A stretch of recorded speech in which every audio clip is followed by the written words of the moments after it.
This is an RTV6 update, working for you.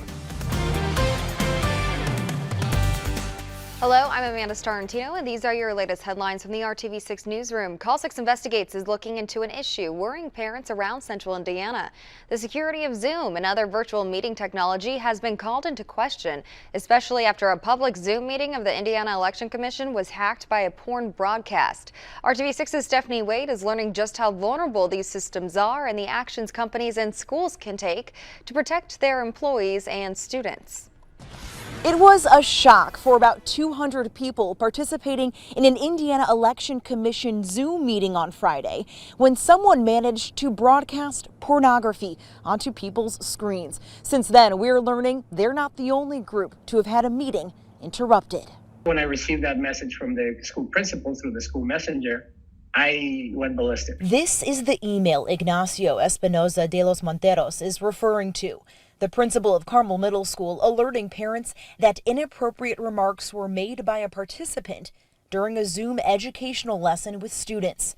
The staff member immediately ended the Zoom meeting when it happened. I had forewarned them that this was going to happen. I had told them that Zoom was an unsecure communication mechanism based on the technology currently. Monteros has 2 children in Carmel Clay School District and also works in technology. The fact that it happened to middle schoolers, which are 8th and 7th and 6th graders, is not acceptable. It wouldn't be acceptable to anybody. It wasn't acceptable for the Indiana Electoral Commission. It wouldn't be acceptable, even less, for minors. I mean, how are we protecting our kids?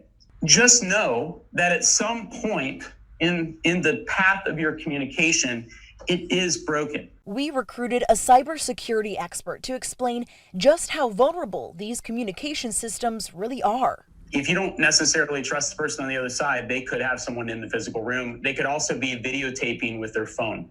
Chris Nyheis with Vigilant says Zoom, to be user-friendly, doesn't require hard security settings up front.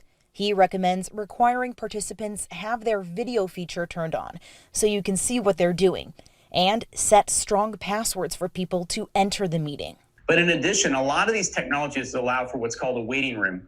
And what that does is when someone joins, then they have to sit in a room until you go and approve that they can join. He says on a larger scale nationwide, hackers are getting on these meetings to gain corporate secrets and infiltrate networks. It isn't hard to hack a meeting on any of these platforms that are made public with no password. This is not an acceptable way to protect our kids, whether it's the Carmel Clay School Districts or the Indianapolis Public Schools or any school district of the 293 school districts in the state. Working for you, Stephanie Wade, RTV6.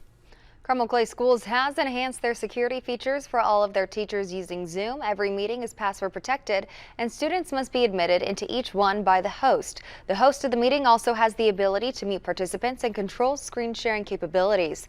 The district says they continue to assess and introduce updated security settings for the safety of all participants.